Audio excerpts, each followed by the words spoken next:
नमस्कार, नेपाली गिटार लेसन्समा स्वागत छ तपाईहरुलाई। आज हामी हाम्रो लेसन पिकिङबाट सिधै सुरु गर्ने थियौं, तर एकजना दर्शक साथीले हामीलाई मेसेज गरेर के भन्नुभयो भन्दाखेरि गिटारको बेसिक्स देखि नै, गिटारको इन्ट्रोडक्सन देखि नै सुरु गरे कसो होला भनेर सोध्नु भयो हैन। अनि त्यो कुरा हामीलाई एकदम चित्त बुझ्यो। त्यसैले आज गिटारको इन्ट्रोडक्सन गर्ने छौं है। मसित एउटा अकुस्टिक गिटार छ अहिले। हामी यसको पार्ट्सको कुरा गर्छौं है। यो ठुलो पार्ट छ जुन यसलाई भन्छ बडी, गिटारको बडी है। त्यसपछि यहाँ छ यो जुन काठको सानो ब्लक छ यसलाई भन्छ ब्रिज।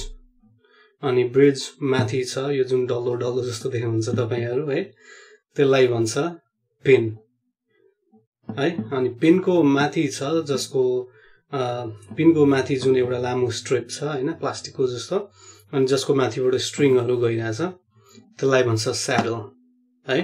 अनि यो चाहिँ स्ट्रिङ्स भइहाल्यो है, 6 वटा स्ट्रिङ हुन्छ। यहाँ छ हाम्रो साउन्ड होल, अनि यो चाहिँ पिक गार्ड हो है। अनि यता माथि आउँदाखेरि हामी यो के देख्छौं भन्दाखेरि यो चाहिँ हो नेक अथवा फ्रेट बोर्ड अथवा फिंगर बोर्ड, जे भने पनि एउटै कुरो है। नेक होस् हैन, फ्रेट बोर्ड होस्, फिंगर बोर्ड होस्, एउटै कुरो हो त्यो भनेको। त्यसपछि तपाई जुन यो इन्डिभिजुअल स्ट्राइप्सहरु देखिराख्नु भएको छ जुन तल गइराछ, यसलाई चाहिँ भन्छ फ्रेट है। यो पुरैलाई चाहिँ फ्रेट बोर्ड भन्दो रहेछ, अनि यो इन्डिभिजुअललाई चाहिँ फ्रेट भन्छ है। अनि त्यसपछि अर्को छ यो जुन थोप्ला थोप्ला जस्तो देख्नु भएको छ, यसलाई भन्छ फ्रेट मार्कर्स। यसले चाहिँ तपाईको कति नम्बरको फ्रेट हो यो भनेर सम्झिन सजिलो हुन्छ। अनि अर्को छ यता माथि आउँदाखेरि यो चाहिँ हो हाम्रो नट। अनि यता माथि छ यसलाई भन्छ ट्युनर अथवा ट्युनिङ पेग। अनि यो छ हाम्रो जसमा गिटारको ब्रान्ड नेम लेखेको हुन्छ, त्यो चाहिँ हो हेड स्टक अथवा हेड है। अब हामी कुरा गर्छौं पिक कसरी समाउने। पिक समाउने सही र गलत तरिका छैन हैन। पिक जसरी समाए पनि हुन्छ। खासमा तपाईहरुले कुनै भिडियो हेर्नुभयो भने युट्युबमा हैन, सबैको आफ्नै पिक समाउने तरिका छ। तर हामी आज जेनरली कसरी पिक समाउँछ मान्छेहरुले हैन, गिटारिस्टहरुले, अनि म कसरी समाउँछु अनि म किन त्यसरी समाउँछु भनेर तपाईहरुलाई एक्सप्लेन गर्छु आज है। प्राय जसो गिटारिस्टहरुले यो दुईटा औंलाले यसरी पिक छापेको हुन्छ है, यस्तो हुन्छ। अनि कोही छ उनीहरुले चाहिँ यो दुईटा औंला युज गरेको हुन्छ है। चोर औंला, थम्ब र बुढी औंला हैन, चोर औंला, थम्ब र मिडल फिंगर है, त्यो युज गरेको हुन्छ। अनि स्टिभ मोर्सले यसरी गिटार बजाउँछन्। यसरी पक्रियो भने तपाईको एकदम राम्रो ग्रिप आउँछ हैन। तपाईलाई अब रिदम गिटार बजाउन, पाम म्युटिङ गर्न हैन धेरै सजिलो हुन्छ। तर यसको के भन्छ त्यसलाई, बेनिफिटहरु पनि छ अनि हैन डिसएडभान्टेजेसहरु पनि छ हैन। अब त्यो आफ्नै ठाउँमा छ त्यसको। म कसरी समाउँछु त पिक। मैले गिटार लेसन लिँदाखेरि म यसरी नै समाउँथे पिक है। यसरी नर्मल्ली जसरी समाउँछ मान्छेहरु त्यसरी नै समाउँथे हैन। अनि अहिले पनि खासमा यसरी नै समाउँछु, तर मैले थोरै पिक जति समाउँछु नि हो त्यो भाग मात्रै चेन्ज गरेको छु। समाउने चाहिँ यसरी नै हो। मैले किन चेन्ज गरे हैन, हो त्यो कुरा पनि भन्ने छु तपाईहरुलाई म। मैले गिटार लेसन लिँदाखेरि मेरो गुरुबाट हैन एउटा नयाँ पिकिङ टेक्निक सिकेको थिएँ जसको नाम छ स्क्यालपेल पिकिङ। त्यो टेक्निकमा चाहिँ हामीहरु यो दुईटा औंलाको मुभमेन्टबाट स्ट्रिङ बजाउँछौं। जस्तै यस्तो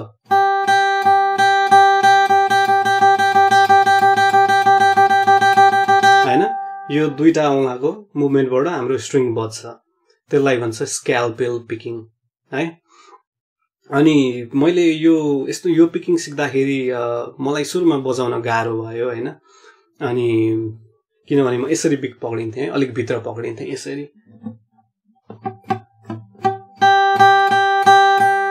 लाइक तपाईको स्लो स्पिडमा बजाउन त ठिकै हुन्थ्यो, तर अलिक फास्ट स्पिड बजाउन गाह्रो हुन्थ्यो मलाई यसरी भित्र पक्रिँदा हैन। अनि एक दिन मैले के सोचे भन्दाखेरि घरमा बसेर म खोइ के गरिरहेको थिएँ, नोटबुकमा केही कुरा लेखिरहेको थिएँ हैन। अनि नोटबुकमा लेख्दाखेरि मेरो दिमागमा के कुरा आयो भन्दाखेरि मैले मेरो हात नोटिस गरेँ नोटबुकमा कसरी लेख्दो रहेछु भनेर होइन। अनि लेख्दाखेरि यस्तो भयो होइन, यस्तो हेर्छु म मेरो यो दुईटाको मुभमेन्ट भइरहेछ होइन। तपाईँले केही लेख्दाखेरि यो दुईटाको मुभमेन्ट हुँदो रहेछ होइन। अनि तपाईँको गिटार बजाउँदाखेरि पनि यो टेक्निकमा तपाईँले यहाँको मसल डेभलप गर्नुपर्छ होइन। गिटार बजाउन होस् जेसुकै गर्न होस् होइन, तपाईँले यहाँ मसल डेभलप गर्नु पर्यो, यहाँ डेभलप गर्नु पर्यो, सबै त्यही हो होइन। अनि तर विशेष गरी यो पिकिङको लागि तपाईँले यो मसल डेभलप गर्नुपर्छ होइन, जुन हामीले त बच्चैदेखि डेभलप गरिसकेको रहेछ। हामी सबैजना पेनले लेख्छौँ अवश्य होइन, तर तपाईँले पेन कसरी समाउनुहुन्छ त्यसमा फरक पर्छ है। मैले के गरेँ भन्दाखेरि बसेर पिक लिएँ एउटा होइन, अनि टेबलमा बसेँ होइन। अनि यदि यो पिक मेरो पेन भएको भए म कसरी समाउँथेँ होला भन्ने सोचेँ। अनि त्यसपछि मैले पिक समाएँ, यो पेन समाइरहेको छु है भन्ने सोचेर पिक समाएँ होइन। अनि पिक समाएर मैले नोटबुकमा केही लेखेको जस्तो गरेँ यसरी। अनि कस्तो सजिलै भयो यो, यस्तो जुन हामीहरूले यसरी बजाउने टेक्निकको कुरा गऱ्यौँ भर्खर, कस्तो मजाले हामीहरूले त बच्चैदेखि यो मसल डेभलप गरेको रहेछ पेनले लेखेर होइन। त्यही कुरालाई गिटारमा किन अप्लाई नगर्ने भन्ने सोचेँ मैले होइन। अनि त्यहाँबाट मैले गिटार लिएँ। अनि त्यसपछि मैले पेन समाउँदा चाहिँ यस्तरी समाएर लेख्न मलाई गाह्रो हुँदो रहेछ, त्यसैले मैले पिकलाई अलिक माथि सारेँ यतिको।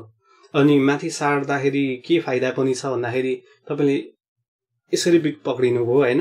अनि तपाईँले यस्तो गर्नलाई तपाईँलाई स्ट्रिङ काट्नलाई अलिक धेरै मोसन चाहिन्छ, यो दुईटा औँलाको अलिक धेरै मोसन चाहिन्छ होइन। अलिक अगाडि ल्याउनु हो भने कम मोसनबाटै तपाईँको के अरे स्ट्रिङ बज्ने भयो। त्यसैले मैले थोरै अगाडि सारेँ। अनि म चाहिँ पिक यसरी समाउँछु अहिले। आधीभन्दा अलिक बढी चाहिँ मेरो यो औँलाको भित्र भएको हुन्छ, अनि थोरै पोर्सन बाहिर निस्केको हुन्छ, त्यसरी समाउँछु म है। अब हामी कुरा गर्छौँ पिकिङको है, कसरी अब कसरी भन्दा पनि हामीहरूले अघि एउटा पिकिङ टेक्निकको कुरा गऱ्यौँ, आज त्यो टेक्निकको मात्रै कुरा गर्नेछौँ होइन। पिकिङ टेक्निकहरू धेरै छन्, मैले सिकेको चाहिँ छ कति 3-4वटा जति होइन, हो त्यो अर्को भिडियोमा कभर गर्नेछु म। तर यसलाई कसरी अप्लाई गर्ने है, हो त्यो यसको कुरा गर्नेछौँ आज। तपाईँले कुनै कोड लिन सक्नुहुन्छ, कुनै ओपन कोड लिन सक्नुहुन्छ है, अथवा कुनै बार कोड पनि लिन सक्नुहुन्छ। यदि तपाईँहरूलाई कोड बजाउन आउँदैन अहिले भने होइन, हामी त्यसको त्यो पनि पछि कभर गर्नेछौँ। तपाईँहरूलाई कोड बजाउन आउँदैन भने तपाईँले ओपन स्ट्रिङमा पनि गरे हुन्छ है। जस्तै अब ओपन स्ट्रिङमा गर्छु है त म अहिले। ओपन स्ट्रिङमा हामी के गरौँ भन्दाखेरि एउटा स्ट्रिङलाई दुई चोटि बजाउँ, तर बजाउँदाखेरि यो टेक्निक ट्राई गरौँ है।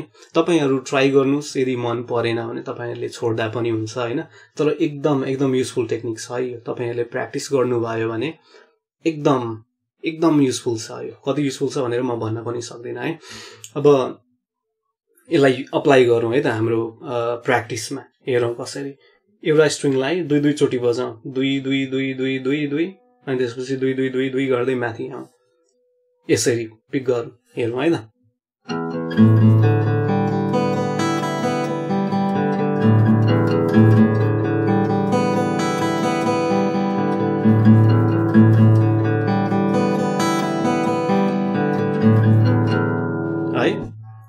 यसरी मोसन आइरहेछ मेरो होइन, यसरी मोसन आइरहेछ, तर स्ट्रिङ चेन्ज गर्दा मेरो हात पनि बिस्तारै तल मुभ भइरहेछ होइन। त्यो चाहिँ अब तपाईँहरूले बानी बसाउनुपर्छ प्र्याक्टिस गर्दाखेरि है।